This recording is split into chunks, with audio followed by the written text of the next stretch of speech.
लो, ये कौन से हैं? ज्योग्राफी और ज्योग्राफी यहाँ पे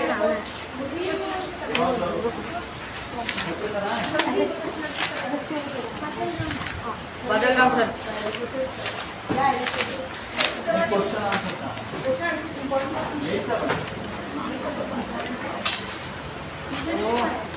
मेरी नोटबुक अब खत्म होने वाली है।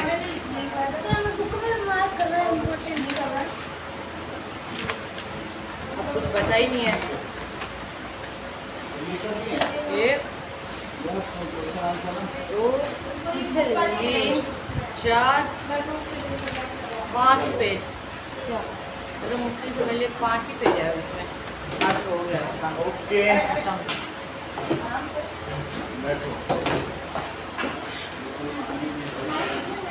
अरे याद हो गया सर। मैं बहुत जल्दी ना याद कर रहा हूँ।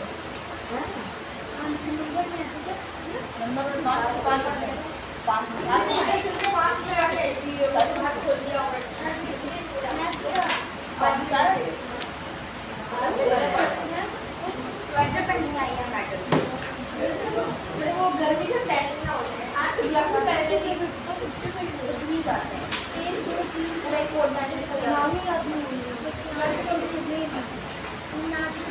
और या फिर पास की बात हो तो हो गया।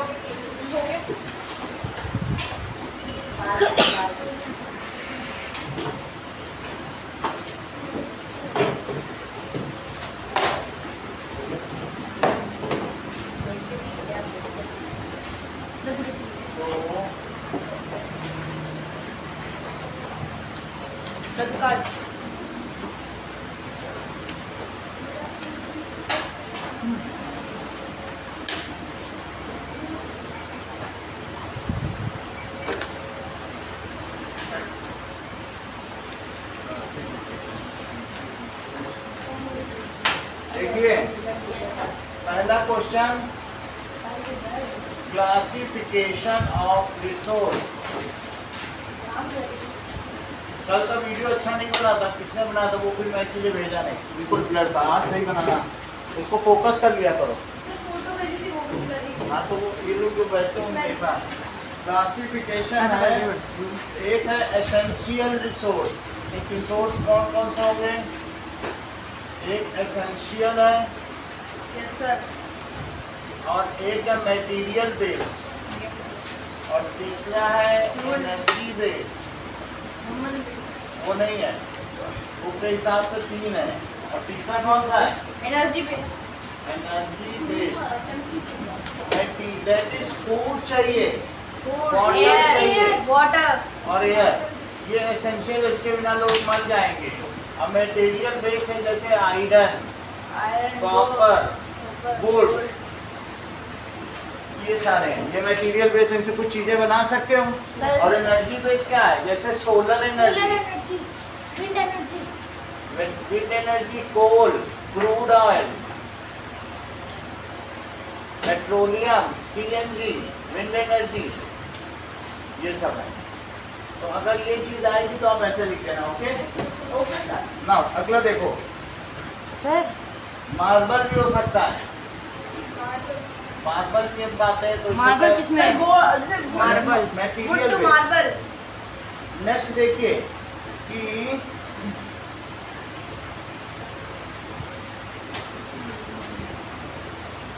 Difference between renewable resource and non renewable आप कर लेना। इकोसिस्टम क्या होता है?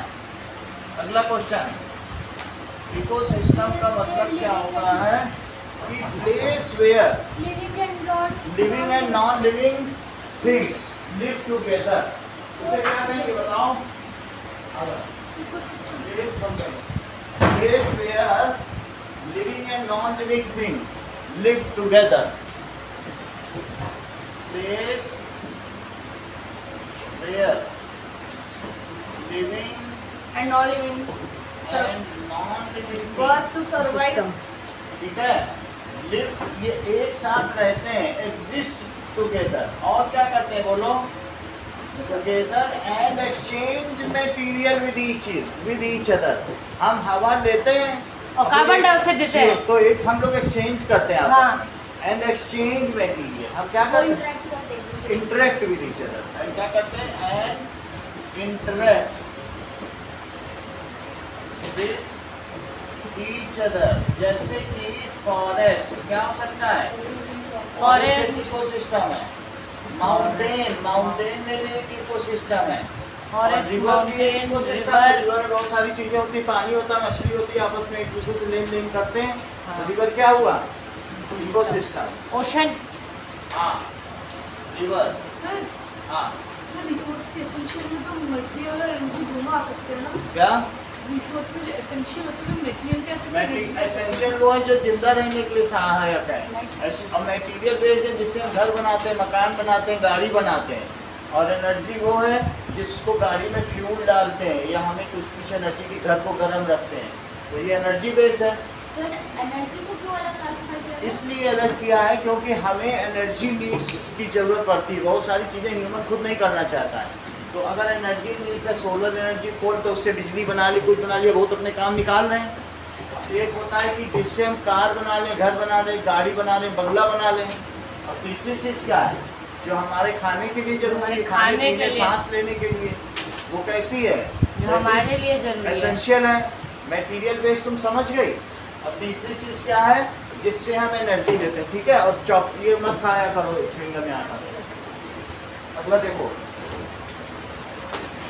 Next is interact. ये तीन चीजें इकोसिस्टम याद कर लेना, उसको पारिस्थितिकी कहते हैं। अगला है कि which of the following are renewable resource.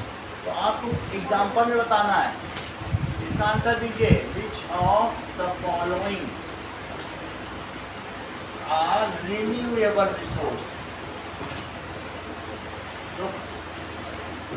Sunlight. जो फ्यू इयर्स में हो जाए उसे रिन्यूएबल हाँ। रिसोर्स कहते हैं। मैं जो बता रहा हूँ उन्हें बताना। Solar energy. Solar energy. तो क्या ये है? Yes sir. Wind energy. Yes sir. ठीक है। Forest. Biogas. Biogas. Yes sir. Biogas.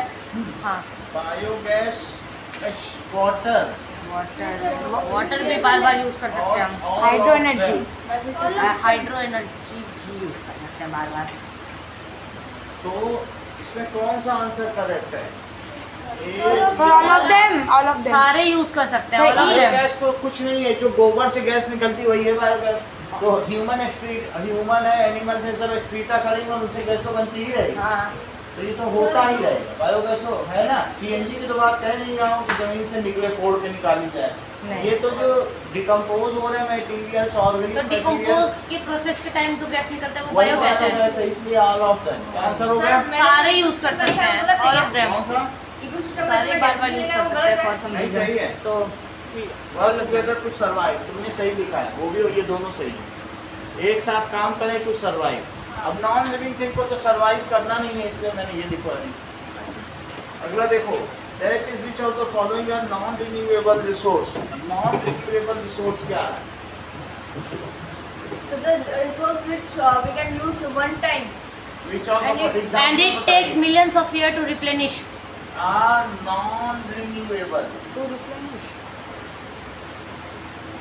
And it's limited to supply. देखो, उसको recreate करना भी बहुत या टाइम copper लगता है। है, metal है और solar energy। Recreate, replenish That is copper energy. और मेटल, और कोई भी मेटल हो सकता है, और सोलर एनर्जी। कॉपर और मेटल नॉन रिन्यूएबल। एक बार जमीन से निकाल दिया तो फिर से कॉपर खत्म। कहाँ मिलेगा? बहुत टाइम लगेगा। सही है। आने में। अगला देखो, right any two functions of ecosystem. Question पूछा गया है, right any two functions of. किसी भी इकोसिस्टम में क्या होगा कि इट वर्क इंडिपेंडेंटली। पहला इसका फंक्शन क्या है? It works independently. Work independently, ये अपने आप काम करता है। फ्रॉम, ये क्या देगा? Outside. only it takes solar energy. जैसे जंगल है, जंगल के चारों तरफ तुम दीवार खड़ी कर दो तभी जंगल के सभी प्राणी जीवित रहेंगे। वो उसको बाहर से कुछ नहीं चाहिए, ना गांव से कुछ चाहिए, ना कुछ, सिर्फ उसको सन की एनर्जी चाहिए, वो काम चला देगा। तो क्या बाहर से कुछ लेगा? हाँ लेगा, सिर्फ सोलर एनर्जी। आउटसाइड ये क्या देता है बताओ? It only takes out from outside, क्या लेगा बताइए? From outside solar energy, solar.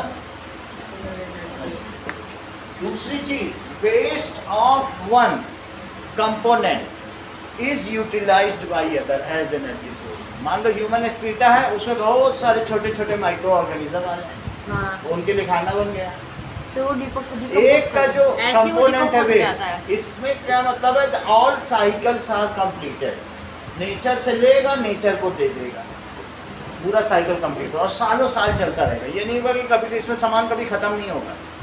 Forest अगर लाखों साल से चल रहा है तो चलता ही रहेगा। क्या बताना है कि इकोसिस्टम कैसे काम करता है। इकोसिस्टम यानी मैंने जंगल बना लिया इकोसिस्टम का, तो ये क्या करेगा बोलो? ये एक जंगल है, तो जंगल में इसमें बहुत सारे जानवर भी हैं, तो इसमें जो जानवर हैं ये आपस में एक दूसरे से, ये जब शिफ्ट करेगा तो उससे पेड़ बढ़ जाएंगे, और उसी पेड़ से जो पत्ती गिरेगी उसको खा भी लेगा। तो आपस में एक साइकिल कंप्लीट हुआ कि नहीं कंप्लीट हुआ? बोलो बात समझ आएगी नहीं? सो दैट इज, इसमें क्या होगा बताइए? That is different components are interdependent on each other. हाँ, फॉरेस्ट इकोसिस्टम है, नदी इकोसिस्टम है, सागर इकोसिस्टम, वो तो लिख ही दिया इकोसिस्टम क्या होता है। लेकिन वो इकोसिस्टम किसी दूसरे पे निर्भर नहीं है। उसमें क्या होते हैं कि डिफरेंट कंपोनेंट्स हैं, जैसे जानवर हैं, ये इसके कंपोनेंट्स हैं, जानवर है, पेड़ है, ये सब इसके कंपोनेंट्स हैं, हवा, पानी, और ये आपस में एक दूसरे पर इंटरडिपेंडेंट है and they exchange material from each other. इसके हाँ बोलो सर सेकंड और फिफ्थ क्वेश्चन इंपॉर्टेंट है। हाँ, इट्स फिफ्थ बहुत इंपॉर्टेंट है, सेकंड भी इंपॉर्टेंट। इट्स कंपोनेंट्स कौन कौन से हो सकते हैं बोलिए?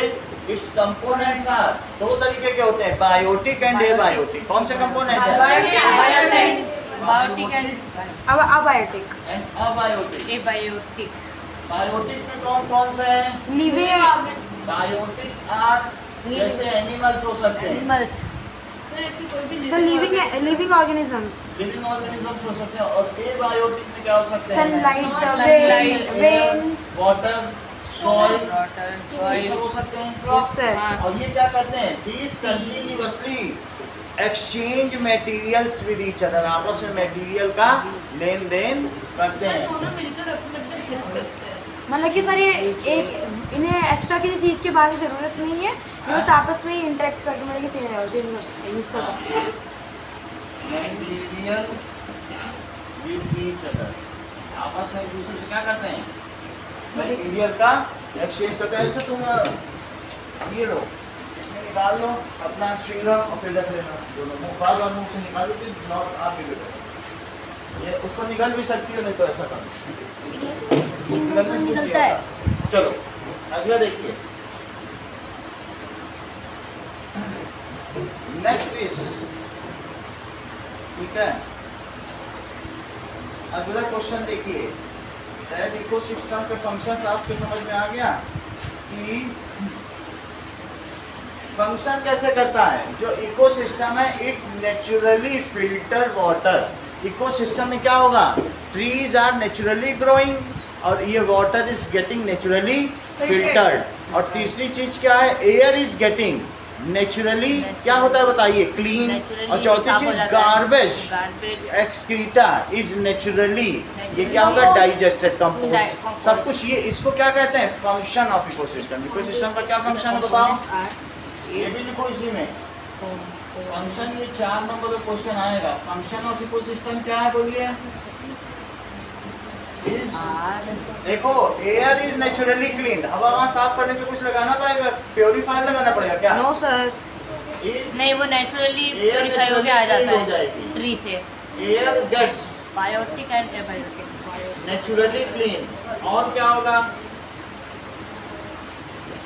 और वाटर को कोई फिल्टर करने जाएगा कि अपने आप हो जाएगा? वो खुद से भी होती है सर, लेकिन ये नेचुरली फिल्टर कैसे होती है? क्योंकि उसके कंपोनेंट्स हैं तो false है। तो वो लेकिन अपने आप ही साफ होते रहेंगे, उससे लेते रहेंगे मछलियाँ, उससे सर? पानी को साफ करती रहेंगे सर ये वाटर नेचुरली फिल्टर कैसे होता है पानी? फिल्टर क्योंकि उसमें बहुत सारी मछलियाँ होंगी, तो जो कोई गंदा करेगा अच्छा, वो जो गंदगी मछली खा जाती है? खा जाएंगे सारा, फिल्टर हो जाएगा। तो फिर पानी साफ हो गया air is getting naturally clean, water is getting filtered naturally, और क्या होगा? सर गंगा जल जो गंगा नदी है उसमें तो और बहुत होता है। तीसरी चीज क्या, वो ह्यूमन इंटरवेंशन है। हम लोग उसमें बहुत सारा फैक्ट्रियों का केमिकल डालते हैं, तो उसकी वजह से ऐसा होता नहीं है। होगा। अगर- कम होता है और नेचुरली होता है तो फिश खा ही जाते हैं। अगर हम लोग नेचुरल होते तो अर्थ देख लेती, लेकिन हम लोगों ने सिर्फ रहना नहीं सीखा, हमने बहुत सारी फैक्ट्रियां लगा दी। सो जो केमिकल पार्टिकल है वो डाइजेस्ट तीसरी नहीं चीज कर क्या है पाएंगे। कि इसके अलावा जो वेस्ट है, animal waste, it is naturally decomposed. ये सब किसके फंक्शंस हैं? ये किसी पारिस्थितिक तंत्र या इकोसिस्टम के फंक्शन है। इकोसिस्टम का क्या मतलब होता है? पारिस्थितिकी तंत्र। सर इसको क्या पारिस्थितिक कहते हैं? क्या है? पर आपस में जो एक दूसरे से इंटरेक्ट करें उसको परिस्थिति कहते हैं। तो तीसरी चीज क्या है बोलो? इसके अलावा है एनिमल वेस्ट या cow dung is naturally decomposed. Sir ये कोई मरे हुए जानवर को भी मतलब ना सॉइल दैट इजीली डिकम्पोज और डेड एनिमल, ये सब क्या होंगे बोलो? Dead and that decaying decaying are easily decomposed. कौन इन्हें डिकम्पोज करेगा बोलो? डिकम्पोजर्स। इसीलिए उनको सैनिटरी इंस्पेक्टर्स कहते हैं, नेचर के सफाई कर्मचारी। जैसे कि mushroom. Micro organism sanitary inspectors हैं, बिना पैसे के काम करते हैं। इनको कोई पैसा देता सर है? इसके एग्जांपल में मशरूम भी आएगा क्या, जो कहीं उग जाता है उग जाता है। पेड़ पे भी? सर जब बारिश में तभी मशरूम उगते हैं ना। अगला क्वेश्चन देखो, पेड़ पे भी उग जाता है। आप बोलो। यहाँ पे इसके दो घटक हैं पारिस्थितिकी तंत्र के, एक बायोटिक, जो जिंदा रहे उसे बायोटिक, और जो जिंदा ना रहे उसे क्या कहेंगे? एबायोटिक। जिंदा रहे वो जानवर, और जो जिंदा ना रहे, इसी में देखो, इस इकोसिस्टम में देखो, जो जिंदा ना रहे वो क्या है? हवा, दैट इज O2। जो जिंदा ना रहे वो पानी, जो जिंदा ना रहे वो N2, Continuously जो लिविंग एंड जिंदा नॉन ना रहे लिविंग। वो सॉइल। तो एबायोटिक समझ गई, और ये दोनों आपस में एक दूसरे से इंटरेक्ट करते हैं और मटेरियल का आदान लिविंग एंड प्रदान। Non living. Abiotic air water soil, these continuously exchange। ये वाली biotic are animals, abiotic is this. Biotic में ये आया और एबायोटिक में, बोलो बात समझ आ गई? सर जो रिसोर्सेज हैं उनको एक एसेंशियल मटेरियल बेस्ड और ऐसे कर सकते हैं, और एक रिन्यूएबल और नॉन रिन्यूएबल, दो तरीके से क्लासिफाई कर सकते किया जा सकता है। अब अगला देखिए, आपसे ये पूछा गया है कि फैक्टर्स रिस्पॉन्सिबल सोनल for distribution of natural resources. 4 factor बताइए। Factors responsible for natural resources के डिस्ट्रीब्यूशन के लिए कौन से फैक्टर रिस्पॉन्सिबल है? करेक्ट। जो जैसा सोनल बता दी हम लोग वो लिखें, that is factors responsible for distribution of natural resource. कहीं पर माइका है तो कहीं आयरन है तो कहीं कोल है तो कहीं ऑयल है। कौन वो उनके टेरेन से, उनके वेदर से भी होता है क्या sir? Terrain, altitude, weather, history. Resources, ये बिल्कुल सही कह रहे हैं। इनके वेदर से भी होता है। पहली चीज है कि टोपोग्राफी। क्या चीज है? टोपोग्राफी। इसमें क्या होता है सर? टोपोग्राफी का मतलब है कि कहाँ का टेरेन कैसा है, कि किसी जगह का टेरेन। टेरेन का क्या मतलब है? माउंटेन है कि रिवर है कि biomes। डेजर्ट है ना। रिलीफ पैटर्न, इसका दूसरा नाम क्या है? लीफ किस पैटर्न, चीज पे फैमिलियर लगता है? टोपोग्राफी टेरेन की रिलीफ पैटर्न। टेरेन। बिल्कुल सही। माउंटेन, डेजर्ट, कहाँ क्या है? डेजर्ट होगा तो ऑयल मिलेगा, माउंटेन होगा तो मिनरल मिलेंगे। सर टोपोग्राफी टोपोग्राफी का मतलब वहाँ पहाड़ है कि नदियाँ हैं कि झरने हैं कि आइलैंड है कि प्लेट्यू है, ये चीज जहाँ जो चीज होगी उसके हिसाब से वहाँ मिनरल होगी। मतलब रिलीफ पैटर्न, ज्योग्राफिकल नेचर कैसा, वो माउंटेन है कि डेजर्ट होगा तो तेल निकल आएगा, माउंटेन होगा तो मिनरल Minerals निकालो, निकल लोहा जाएंगे। तांबा निकालो। ये चीज है, समझ में आई? रिसोर्स कहाँ पे आ जाते हैं? नदी हो तो स्विमिंग पूल बना दो। और क्या चाहिए? सही। सर नदी से क्या रिसोर्स मिलेगा? वाटर के बिना जिंदा रहोगी। वाटर तो एसेंशियल रिसोर्स है। मछली खा लो, हाँ और क्या कर सकते हैं? फिर मिलेगा Yes. दूसरी चीज एल्टीट्यूड। देखो, सॉइल क्वालिटी। सॉइल क्वालिटी का क्या मतलब है? काली मिट्टी है तो कॉटन उगा लो, महाराष्ट्र की तरह। इसी तरीके से अगर आपकी किस तरीके से है, दूसरी तरीके की सॉइल भी हो सकती है कि लेटराइट Sandy. सॉइल है, सैंडी सॉइल है, तो उसके लिए अगर आपके पास जैसी सॉइल होगी वैसा आप करो। वैसे ही। ये लो अंकित, इसको डाल दो। ठीक है, चुनकर मत खाओ यहाँ पे। ठीक है, इतनी बात तुमको समझ में आ गई कि नहीं? सॉइल क्वालिटी कैसी तरह तरीके की, ब्लैक सॉइल है, लेटराइट सॉइल है, सैंडी सॉइल है, इन सब को क्या करो, क्योंकि हमको क्या है कि इसके नीचे नीचे सब लगे हुए जहाँ तुम बैठी हो, वो हमें क्लीन करने पड़ते अपने आप। कोई करता नहीं है, बच्चे तो कभी नहीं करते कि चलो हम आज चलो हम दोनों मिलकर इस डेस्क के नीचे जहाँ बैठी हो लगे हैं सब। ठीक है, इसके नीचे ये हमें करने पड़ते हैं हर संडे। लगी हुई एक ना। ऐसे हर जगह होती है। तो ये देखो, सॉइल क्वालिटी समझ में आ गई कि नहीं? तीसरी चीज देखो, तीसरी चीज है क्लाइमेट। कोई बात नहीं, वो हो जाएगा। यस। क्लाइमेट क्या होता है? सर कैसा वेदर है? कहाँ का कैसा वेदर है, तो क्लाइमेट पर भी निर्भर करता है। सर अगर ज्यादा सर ठंडी ज्यादा होगी बारिश हुई तो ज्यादा फॉरेस्ट होगा ऐसे। और इसके अलावा सर वहाँ लेकिन ज्यादा ठंडी होगी तो फिर वहाँ क्या मिलेगा? जियोलॉजिकल हिस्ट्री, पहले हमारे यहाँ की जमीन कैसे थी बोलिए?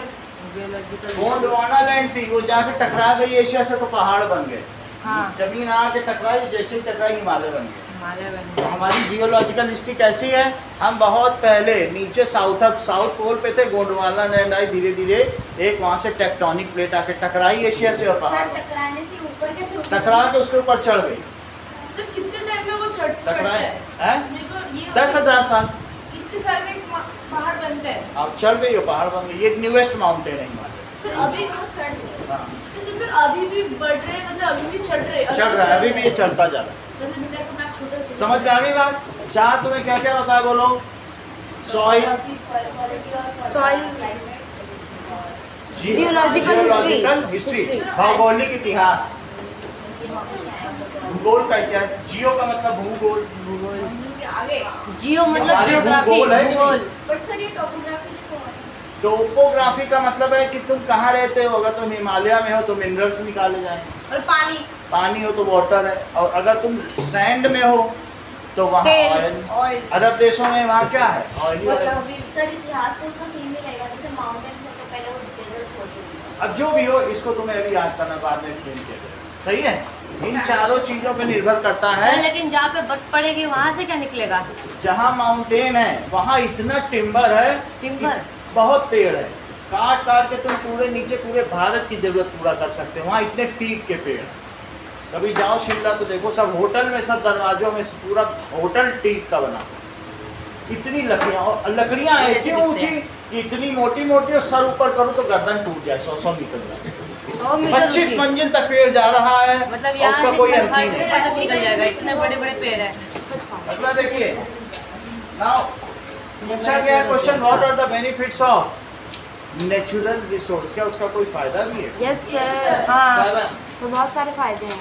नेचुरल benefits रिसोर्स, of- ये बिजली बनाने के काम आता है। बिल्कुल सही।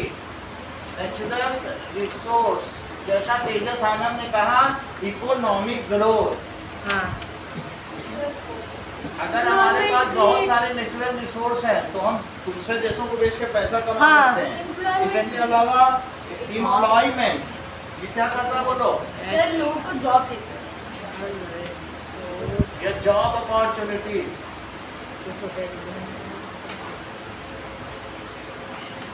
तीसरी चीज, इसके अलावा अगर नेचुरल रिसोर्स है तो ग्रो टाउनशिप अराउंड इट। जहाँ नेचुरल रिसोर्स है क्या वहाँ शहर बन जाएगा? Yes yes. वहाँ शहर बन जाएगा। तो वहाँ पे ज़्यादा रिसोर्स होते तो लोग अट्रैक्ट होंगे। Attract सर हो जाएंगे। इम्पोर्टेंट क्वेश्चन आप कब कराओगे? और देखो, इम्प्रूव फैसिलिटी, हाँ, यहाँ फैसिलिटी भी बढ़ सकती है। सर लोग आएंगे हाँ, फैसिलिटीज facility बढ़ी बढ़ पड़ेगी। जाएगी। फैसिलिटीज जैसे हेल्थ, एजुकेशन, ये सब बढ़ता चला जाएगा। अगला देखिए, इंडस्ट्रीज भी बनेगी। इंडस्ट्रीज भी बन जाएगी। इन्होंने बहुत अच्छी बात कही है कि what states are affecting to river of Kaveri। Question पूछा गया है Puducherry, Karnataka, Tamil Nadu, Kerala, Puducherry. what states are affecting Kaveri river, to river of Kaveri। Kaveri river water among Karnataka, Tamil Nadu, Puducherry और केरला। कावेरी का जो पानी वो 4 राज्यों में जाता है, और कावेरी जल विवाद 70 साल पुराना जल विवाद है जो सुप्रीम कोर्ट ने सॉल्व किया है। ये तमिलनाडु और कर्नाटक के बीच में, क्योंकि कर्नाटक से होकर तमिलनाडु जाता था और कर्नाटक बोल रहा था तमिलनाडु को कि हम पानी नहीं देंगे। वो सब रोक लेता था अपने हम क्यों दे तुमको, हमारे यहाँ से पहले नदी जा रही, तुम्हारे यहाँ बाद में जा रही। एक स्टेट से दूसरी जगह जाएगी, नहीं देगा वो पानी, का हम रख लेंगे, तुम्हें क्यों दे? अपने देश में ऐसा हो रहा है। बहुत होता है, कोई भी एक स्टेट है उसी का तो पूरी पॉलिटिक्स चलती है। तो इस तरीके से कौन कौन से स्टेप्स हैं जरा चेक करो कि कावेरी वाटर कहाँ कहाँ यूज हो रहा है। सो कावेरी वाटर इज यूटिलाइज्ड, ये लो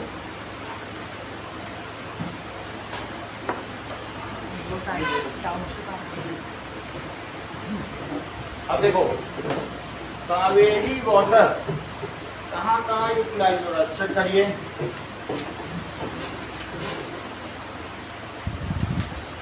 Which states use Kaveri water? Sir Tamil Nadu and Tamil Nadu Karnataka. Karnataka तो है, यही 2 लिख लो, ठीक है। और केरला और पुडुचेरी में भी थोड़ा थोड़ा पानी जाता है। मेनली कौन कौन है बोलो? Karnataka and Tamil Nadu use this water, use its water। some water, जो little water है वो कौन यूज करता है?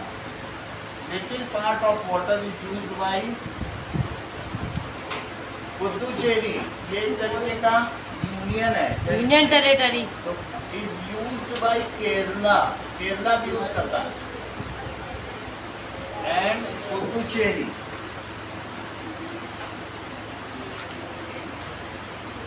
अच्छा सर ये देखिए, रिवर कहाँ पर बन रहा और है? स्टेट्स हैं। आप देख लीजिए कावेरी रिवर का मैप देखो, ये कहाँ पे है। सो सर आप इम्पोर्टेंट क्वेश्चन कब करवाओगे? आपको पूछ लेते हो बीच में तो कैसे होगा? अब तो वो वो बोले, केसलेट है ना पंजाब का। ये सब कराना है, वो कह रहे पहले दिखाओ कावेरी रिवर हाँ, को मुझे बिजली दिखाना बनाना भी पड़ेगा। फैसिलिटी में ही आता है।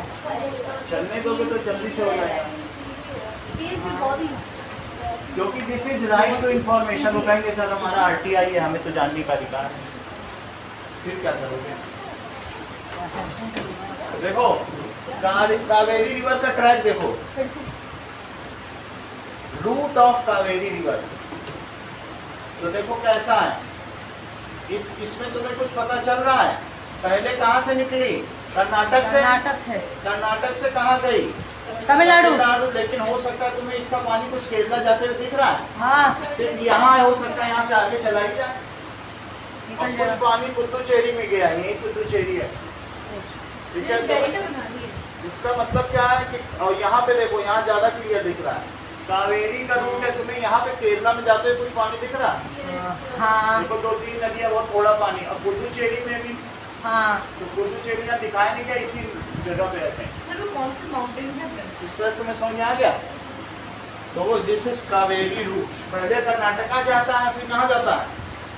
चेक करो, इसमें कृष्णा सागर डैम है, कावेरी के ऊपर कौन सा डैम है? कृष्णा सागर कृष्णा इतना बड़ा डैम बना लिया है, कृष्णा राजगढ़ देखो, सागर। एक नहीं बनाया, 2 बना डाले, हो गए। लेक्कल डैम भी बना डाला, बोला हम देंगे ही नहीं पानी तमिलनाडु को। ऐसा होता है कहीं?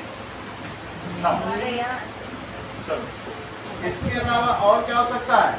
जिसके यहाँ नेचुरल रिसोर्स होता है उसमें ग्रो टूरिज्म भी लिखो, लिखो टूरिज्म, हाँ, ग्रोथ ऑफ टूरिज्म। टूरिज्म किसमें? तो आया, पहाड़ है तो बहुत लोग देखने आएंगे, ठीक है। सर ये मैं बता देता लेकिन मैं चुप बैठा हुआ सर था। वो इकोनॉमिक ग्रोथ में आ जाएगा ना। गलत किया। Right A short note on Punjab caselet. आगे का सवाल करो। सबसे पहले पंजाब कैसा था? ग्रीन रिवॉल्यूशन में सबसे आगे था। चलो मिलेट्स उगाने में इसकी जो सॉइल थी वो अच्छी थी। चलिए अब इसके बाद पेस्टिसाइड और नाउ सर वो है थोड़ा ज़्यादा लंबा, आप शॉर्ट में बता दीजिए। मैं तो उसको बता दूंगा। चलो कोई चीज को तो write a note on Punjab caselet. चलिए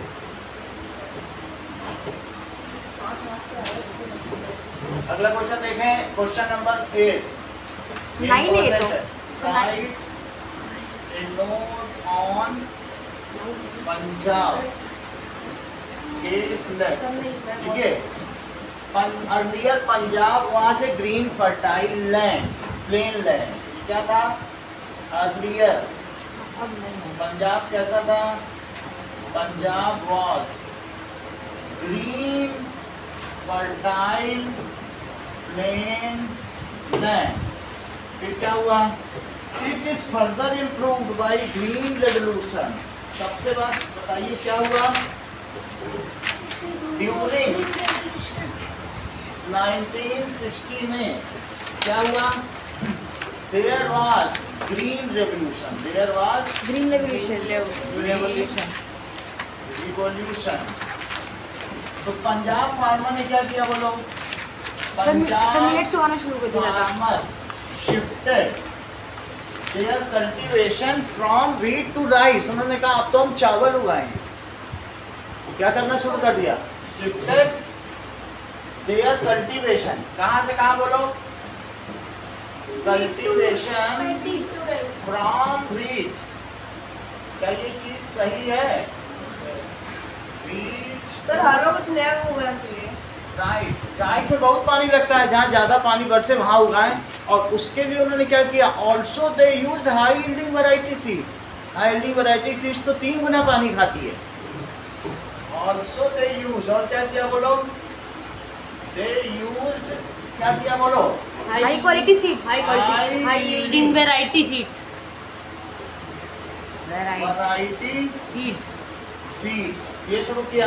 इसके लिए लोग ग्राउंड वाटर भी लेते होंगे। For that they used exploited groundwater, underground water. पानी तो था नहीं, बस उन्होंने क्या किया? ग्राउंड वाटर से अरे ग्राउंड वाटर तो छोड़िए, उनको इलेक्ट्रिसिटी फ्री कर दी गई। वो नलकूप चला के छोड़ देते थे, कहते थे बिजली का बिल भी नहीं देना। वहाँ की सरकार ने कहा इलेक्ट्रिसिटी फ्री है, निकालो पानी जमीन से। ग्राउंड निकाले तो उधर यही होगा। ग्राउंड वाटर की For that they used, क्या किया बोलो? Used न लिखो, क्या किया बोलो? और एक्सप्लॉइटेड। Exploited या ओवर यूज, वो भी सही है। क्या किया उन्होंने? Over use, over exploited, over use. ठीक है। अंडरग्राउंड वाटर, और फिर क्या हुआ? अंडरग्राउंड वाटर को यूज कर लिया तो ग्राउंड वाटर लेवल बिकेम डेप्लीटेड, घट गया। तो ग्राउंड वाटर लेवल क्या हुआ बोलिए? घट गया। बोलिए श्रेया, नहीं बोल दीजिए। ग्राउंड वाटर लेवल डिप्लीट कर गया और उन्होंने क्या किया ना, इतना पेस्टिसाइड इंसेक्टिसाइड डाला। अब तो सॉइल भी खराब हो गई। सॉइल खराब नहीं हुई, हर घर में हर तीसरा व्यक्ति को कैंसर है पंजाब में। हर थर्ड व्यक्ति को कैंसर है। सिद्धू की वाइफ तक को कैंसर हो गया, जो बिल्कुल ऑर्गेनिक खाना खाते। उन्होंने कहा कि हम इतना उगाएंगे कि दुनिया ना उगा सके, तो उन्होंने they also used heavy pesticides. तो उसमें वो सीड्स में इफेक्ट कर रहा है। दे ऑल्सो यूज, और क्या क्या बोलो? हैवी। इतना उन्होंने पेस्टिसाइड्स किया कीड़ों को मारने के लिए। जो कीड़े होते हैं ना पेड़ में, टमाटर में कीड़ा लग गया, सॉइल कंटामिनेट हो गई, सॉइल एक्सप्लॉइट हो गई, और पानी नीचे सूखा है तो बोलो सॉइल में क्रैक्स आ गए। और आज वहाँ पर वाटर स्कैर्सिटी से पंजाब जी, हरियाणा उसको पानी नहीं दे रहा, वो अपना हथिनी कुंड बैराज से पानी ही नहीं छोड़ रहा है। They also used heavy amount of कीटनाशक पेस्टिसाइड्स क्या यूज किया? पेस्टिसाइड्स। पेस्टिसाइड्स। उससे क्या हुआ? डिसकंटामिनेटेड। इसने किसको कंटामिनेट कर दिया? सॉइल को नहीं। जब बारिश हुई तो वही सॉइल के अंदर चला गया, उनके अंदर के पानी को भी खराब कर डाला। अच्छा वो सॉइल से अंदर जाएगा, सॉइल से परकोलेट हो गया भाई, सीप कर गया जमीन के अंदर। जो पानी पेस्टिसाइड से सबको कैंसर कैसे होगा? पेस्टिसाइड से फिर उसी पानी को पिया तो कैंसर हुआ। समझे साइकिल तुमने पूरा, मतलब खुद ही उससे ट्रैप हो गए। मतलब ये ग्राउंड वाटर से डिसकंटामिनेटेड जो पानी निकलता था उसको पी जाते थे वो। ग्राउंड में गया पानी। पंजाब में जाना ही नहीं चाहिए कभी। फिर देखो हर तीसरा व्यक्ति कैंसर है। कंटामिनेटेड। इसने क्या किया बोलो? सॉइल को कंटामिनेट कर दिया। और ड्यूरिंग रेनिंग तब तो सारा बह के अंदर चला जाएगा। जो same chemical has gone to contaminated underground water. हाँ तो पानी में मिलके अंदर वाटर चला जाएगा प्यूरिफाई वो। नहीं हुआ सॉइल से? अरे केमिकल नहीं वही होगा। chemical। ड्यूरिंग रेन क्या हुआ बोलो? केमिकल मिक्स के अंदर की केमिकल। सॉरी ऑयल में पानी में और उसी वजह से निकाल कहाँ देंगे। पहुंच गया बोलो? Ground water. To underground water. Which is now contaminated and unpotable. पीने लायक ही नहीं रहेगा। पोर्टेबल यानी पीने लायक और अनपोर्टेबल का मतलब ना पीने लायक, जो पिया नहीं जा सकता। दिस वाटर, वो वाटर कैसा हो गया? Is contaminated It's called health hazard. and unpotable. Now Punjab is suffering from, sir तो वाटर स्कैरिटी, स्कैरसिटी। बोलो वो जो सॉइल जब उसमें पेस्टिसाइड सीड को इफेक्ट नहीं हुआ। सीड को भी इफेक्ट करेंगे, सब चीज ओवरऑल घट गई वहाँ की सब कुछ। सर तो नाउ सॉइल इनफर्टाइल हो गई है, वाटर कंटामिनेट। मतलब प्रोडक्शन बढ़ाना अब उनको जो है उनको अब क्या करना चाहिए? नेचुरल प्रोसेस पे चलना चाहिए, जैसे सिक्किम चला है। सिक्किम 100% ऑर्गेनिक है। सिक्किम इस समय 100% ऑर्गेनिक है। सर अभी कंडीशंस बेटर है। नहीं, सर पंजाब में प्रोडक्शन बढ़ाने के चक्कर में प्रोडक्शन भी कम कर दिया। प्रोडक्शन बढ़ाने के चक्कर में इसीलिए पंजाब के किसान दिल्ली में आकर के धरना देते हैं। अब उनकी वो सोचते हैं कि ऐसे ही बस केमिकल मेथड यूज करके वो खूब कमा लेंगे, वो अमीर बन गए हैं, अब पैसा आ नहीं रहा है तो वो घबरा गए हैं, तो कहते हैं धरना दे के कुछ काम चला लो। घर में वो जाके स्ट्राइक करते हैं, वो बैठ नहीं जाते कभी दिल्ली में। वो राकेश टिकैत तो कौन महेंद्र, इसीलिए कि उनको सब कुछ फ्री कर दो। और उनकी खेती ना होगी तो उनको हर महीने सरकार 3 लाख रुपए इंश्योरेंस दे। सर तो जब वो कौन देगा? जब उनको खेती करना नहीं, फ्री की सब फ्री दे दी, पानी फ्री का दे दिया और सब जमीन खराब कर डाली। अब कहते हैं हमें खेती ना हो तो हमें इंश्योरेंस दो, फ्री करो सर। सर और फ्री देंगे तो क्या पूरे देश से लेके तुम्ही को दे दें? It is infertile. Now Punjab is infertile and suffering from, किससे सफर कर रहा है? Water scarcity. Water scarcity. कितना लिख लोगे ना, यही लिखना है तुमको, ये केसलेट ऑफ पंजाब। ओके, अगला सवाल देखो। सर बहुत छोटा है। यही लिखना ही है, ये सच्ची बात है। Right A short note on वृक्ष आयुर्वेदा। अगला सवाल देखो, वृक्ष आयुर्वेदा के ऊपर भी एक सवाल है। चलिए, नाउ वृक्ष आयुर्वेदा हमारे वेदों से लिया गया है और ये 10th सेंचुरी में इसको अपनाया गया था। जो सुरपाल, ठीक है, अब जरा इसके बारे में तुमको बताया तो दिखाया। सर वृक्ष आयुर्वेदा में क्या करते हैं? अभी बताऊं, पहले बताएं तब तो समझाएं। Science and art of plants, growing और प्लांट्स। देखो चलो, right a note, 9th question लिखो। राइट ए नोट ऑन वृक्ष आयुर्वेदा। वृक्ष आयुर्वेदा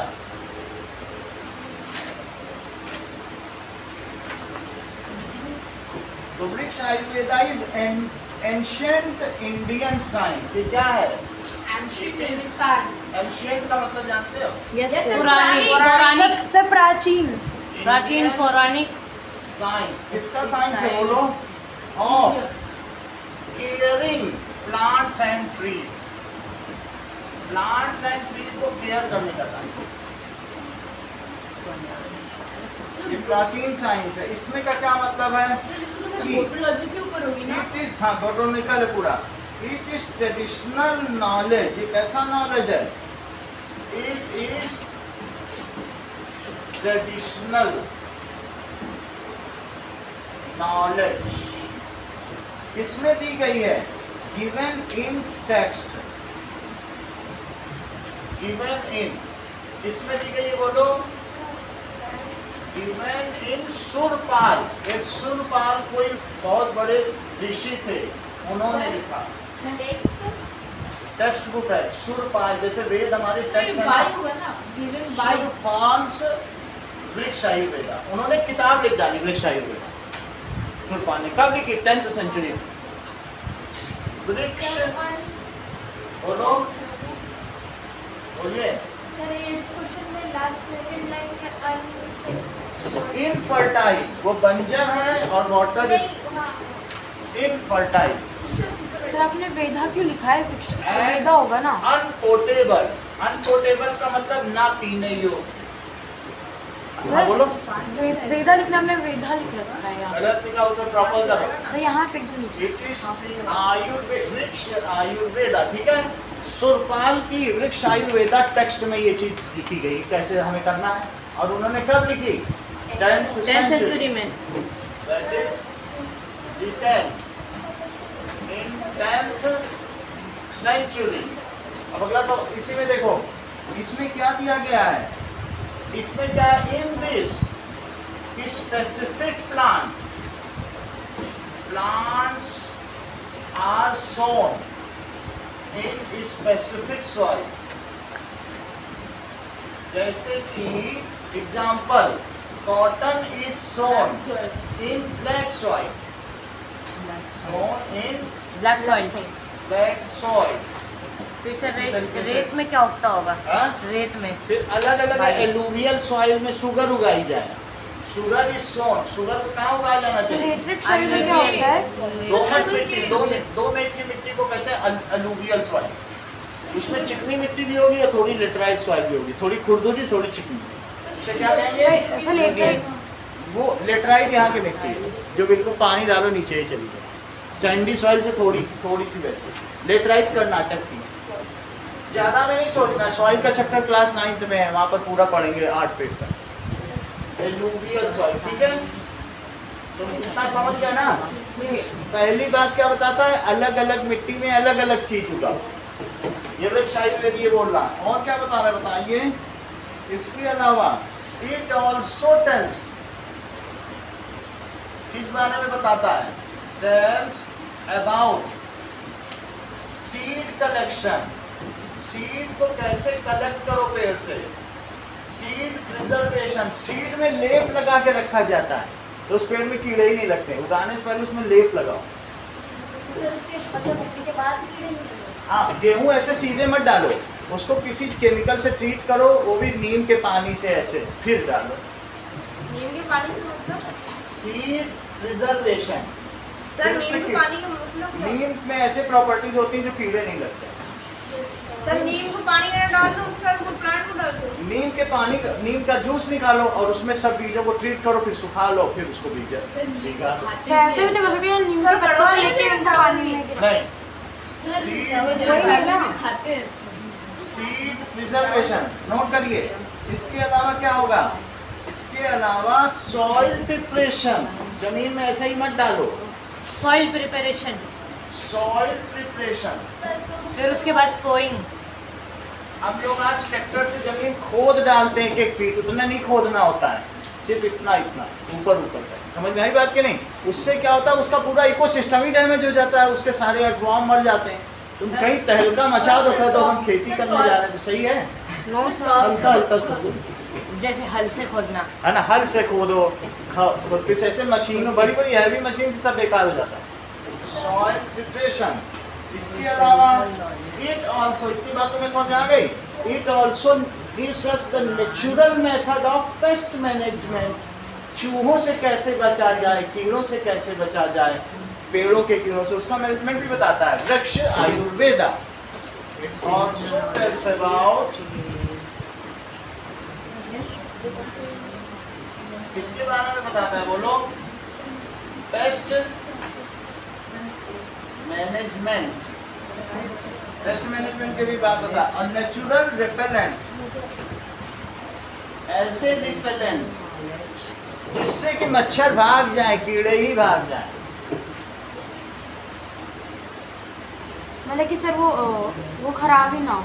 अब अभी हम लोग, मैं तो अपने घर छत पे खूब टमाटर, अदरक, धनिया इतना आधा किलो निकलते हैं उगाता हूँ, तो उसमें मिर्च, अदरक और लहसुन का पेस्ट को मिक्सी में चला के उसके पानी से रिपेल कर देता हूँ, सारे कीड़े मिल जाए।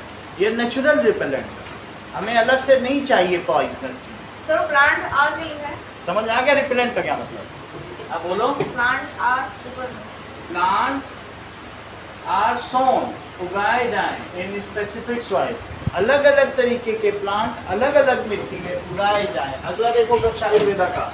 सर इसके वास्ते ये बुक बहुत अच्छी है, बहुत अच्छी बुक है ये। और क्या बताता है इसके अलावा? It tells about plant species, growth stage and seasonal condition. Plant के बारे में सारी जानकारी दे रहा है। सर ऐसी बुक साइड में मिलती है क्या?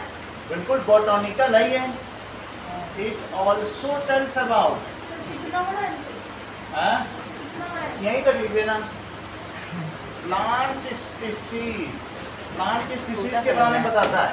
सीजनल कंडीशन, छोटा सा सीजनल सेंचुरी। सर हम ऐसे लिख देंगे बस कि अगला देखो। Plant are show in a specific soil, उसके नीचे वो जो 4 फॉन्ट लिखे हुए वैसे लिख के आए मार्क्स मिलेंगे। आप इसी में जितना आपको समझ में आए अपने मन से रटा हुआ मत लिखना, जो समझ सको वही लिखना, मेरा ये कहने का मतलब। जितना तुम, हाँ, रटे हुए में तुम्हारा जो सही है वो भी मैडम काट देंगे, उतना ही लिखो जो सही आता हो। वृक्ष क्या क्या बताता है वृक्ष आयुर्वेद है कि अच्छी ज़मीन हो, कैसी ज़मीन में किसे उगाया जाए, ठीक है। वो प्लांट की कंडीशन, सीजन के बारे में बताता है। पेस्टिसाइड कौन यूज़ करना चाहिए, नेचुरल, यही सब लिख देना। सिंपल लैंग्वेज लिखना जितना तुम्हें आता है। सर ये लिख के आगे तो, हाँ? ये लिख के आगे तब तो बहुत अच्छा है, तो पूरा बुक करिए। इतना बड़ा याद ही नहीं होगा, हो जाएगा। चलो अगला देखो। अगला सवाल है, right A short note on Sikkim organic farming. Question, right A short note on Sikkim Ayurvedic farming. Sikkim में आयुर्वेदिक ऑर्गेनिक सर क्या Ayurvedic? Sikkim organic farming, organic farming वहाँ कुछ भी ऐसा यूज नहीं किया था। चलो देखिए, देखो इसमें क्या है, सिक्किम वाज फेसिंग, सिक्किम में बहुत बुरी स्थिति थी। Sikkim was facing decline of, किसका डिक्लाइन? Of field produce. ये फील्ड प्रोड्यूस के बारे में वो फेस कर रहा था। तो लेकिन क्या हुआ कि इन 2016 नाउ गवर्नमेंट ने क्या किया, ये 1960 की बात है, 1960 में ऐसा कर रहा था। कब कर रहा था बोलो? 1960 to 70। Now government promoted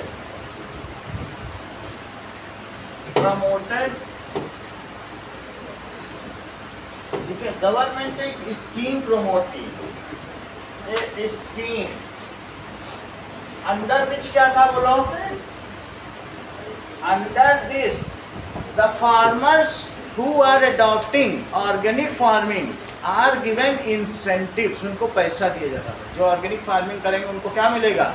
1000 रुपए, 2000 रुपए महीने। सबने ऑर्गेनिक फार्मिंग करना शुरू सबने कर दिया। 2016 में ये 100% ऑर्गेनिक हो गया और विश्व में सबसे अच्छा चाय कॉफी पूरे विश्व में, और सबसे महंगा 3000 रुपए किलो चाय बिकती है सिक्किम की, और जहाँ सब जगह की 400 रुपए की।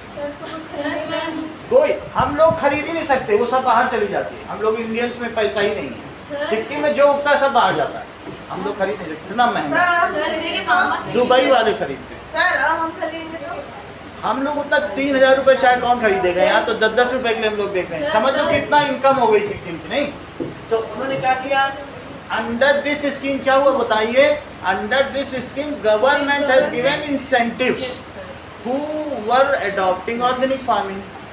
मामा रहते हैं सिक्किम में। ठीक है, गवर्नमेंट गिव सब्सिडी। सब्सिडी जानती हो, सब्सिडी का मतलब छूट होती, क्या होती है छूट या इंसेंटिव। तुम्हें क्या सरल लगता है,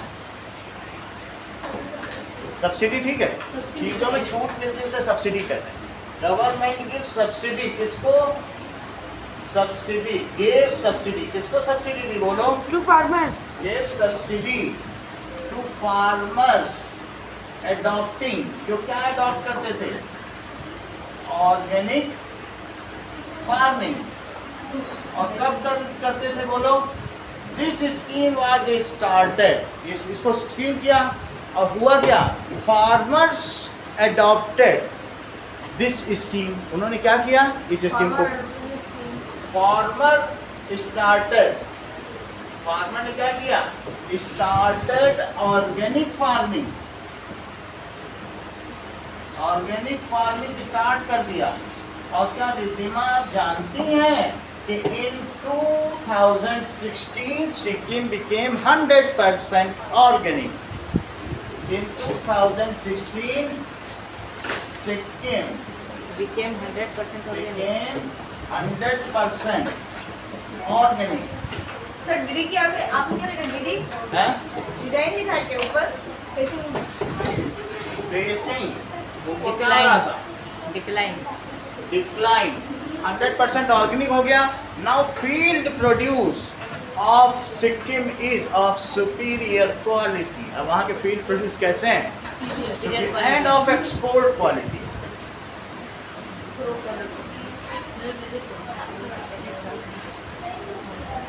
ऑफ सिक्किम। सर जो खेती करता होगा वो तो पूरा फ्रेश खाना खाता होगा। फ्रेश क्या खा रहा है, अब जिस गवर्नमेंट ने छूट दी थी उससे 3 गुना उनसे वसूल रही, बोला तुम अमीर हो गए हो चलो टैक्स दो। ये क्या बात है भाई तुमको हमने दिया, तुम्हारे तो तुम कमा रहे हो। Field produce of Sikkim are of superior quality and exported world wide. और वर्ल्ड में उसको भेजा जाता है। तुम समझ गए सिक्किम की कहानी। चलो, हाउ टू रिड्यूस, कैसे रिड्यूस करें use of cement. Sir mud और स्टोन यूज करके मड से भी बिल्डिंग बना सकते हैं। मड सैंडस्टोन भी यूज कर सकते हैं। और किला भी सैंडस्टोन से बनाया है। सर लाइम, मेहरानगढ़ का किला। सर लाइम यूज करके, मेल का सर लाइम यूज करके, lime, mud, soil, would lime से पुराने जमाने में बनते थे। And sandstone. लाइमस्टोन से बना हुआ है। लाइमस्टोन का जो चूल्हा हो, ये ट्रेडिशनल मेथड है, ध्यान दीजिए। Then we can reduce the use of cement.